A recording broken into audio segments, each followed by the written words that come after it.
ನಮಸ್ಕಾರ. ಶ್ರವಣ್ ಹೇಳಪ್ಪ. ಏನಿಲ್ಲ ಮಾಮ, ಅದೇ ಮೊನ್ನೆ ಬಂದಿದ್ನಲ್ಲಪ್ಪ, ಅದು ಬೀಜ ಗೊಬ್ಬರಕ್ಕ ರೊಕ್ಕ ಬೇಕಾಗ್ಯಾವ ಮಾಮ. ಒಂದ್ 50,000 ರೂಪಾಯಿ ಅಂತ ಕೇಳಿದ್ದೆ, ನೀನು ಫೋನೇ ಮಾಡಲ್ಲ. ನಾನು ಸ್ವಲ್ಪ ಅರ್ಜೆಂಟ್ ML ಸಾಹೇಬ್ಗೆ ಬೆಂಗಳೂರಿಗೆ ಹೋಗಿ ಬರ ಬಂದ, ಅದಕ್ಕ ಸ್ವಲ್ಪ ಅರ್ಜೆಂಟ್ ಬೆಂಗಳೂರಿಗೆ ಬಂದಿನಿ. ನಾನು ಗುರುವಾರ ದಿವಸ ಬರ್ತೀನಿ, ಬಂದ್ಮ್ಯಾಗ ಹೆಂಗ ಒಂದಿಕ್ ಮಾಡಮಳು. ನಾನು ಬೆಂಗಳೂರಿಗೆ ಬಂದಿದ್ದೆ. ಬೆಂಗಳೂರಿಗೆ ಬಂದಿದ್ದೆ? ಹೌದು ಮಾಮ. ಮತ್ತೆ ಬೆಂಗಳೂರಿಗೆ ಎಲ್ಲಿದ್ ಮಾಮ? ಇಲ್ಲಿ ವಿಧಾನಸೌಧ ಮುಂದಾಗ ಇನೋವಾ ಯಾವ್ದಾಗ ನೋಡು. ನಿಂದು ಇನೋವಾದಿಂದಾನೆ ನಾನು ಸ್ಕಾರ್ಪಿಯೋದಾಗ ಇನೋ ಮಾರೆ. ನೀನು ಸ್ಕಾರ್ಪಿಯೋದಾಗ ನೀನು ಈಗ ಕಾಣಕತ್ತಿದ್, ನೀನ್ ತಿರ್ಗಿ ನಾನು ನೋಡು ಸ್ವಲ್ಪ ಕಾಣಕತ್ತೀನಿ. ಹಾ ಮಾಮ. ಎಲ್ಲ ಇದು ಇದಿಮೈ ನಮಗ್ ಇಲ್ಲಿ ಮೂಲೆಗೆ ಅದಲ್ಲಪ್ಪ. ತೊಳ್ಮ್ಯಾಗ ಬಾ ತೊಳ್ಬಿದ್ದಪ್ಪಲೆ. ಇದೇನು ಹೋಗಲ್ ಕೋಚ್ ಇಟ್ಕೊಂಡೇ ನಿಂತದಲ್ಲ, ಇದ್ರ ಹಾಳಾಗ ಹೋಗಿ ಸುಮ್ಮನೆ ರೊಕ್ಕ ನೋಡ್ತಾನ ಅಂತ ಹೇಳಿದೆ. ಕೊಟ್ರ ಕೊಡ್ತನಪ್ಪ ಅನ್ಬೇಕು, ಇಲ್ಲಂದ್ರೆ ಇಲ್ಲ ಅಂತ ಅನ್ಬೇಕಪ್ಪ.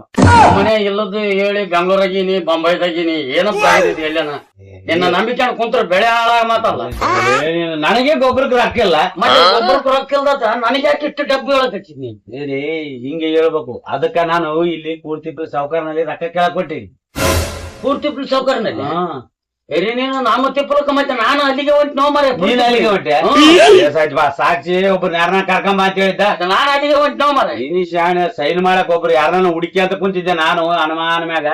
ಬೇಸಾಯ್ತು ಬಾ, ನಿನಗ ನೀನು ಸೈನ್ ಮಾಡಿ ಅಡ್ಜಸ್ಟ್ ಮಾಡ್ಕೊಂಡ್ ಬಂದ್ರು. ಅಲ್ಲಪ್ಪ ಮಾಮ, ಸುಮ್ಮನೆ ನಮಗ ಎಂತ ಪರಿ ಮಾಡಿಬಿಟ್ಟು ನೋಡೋದು.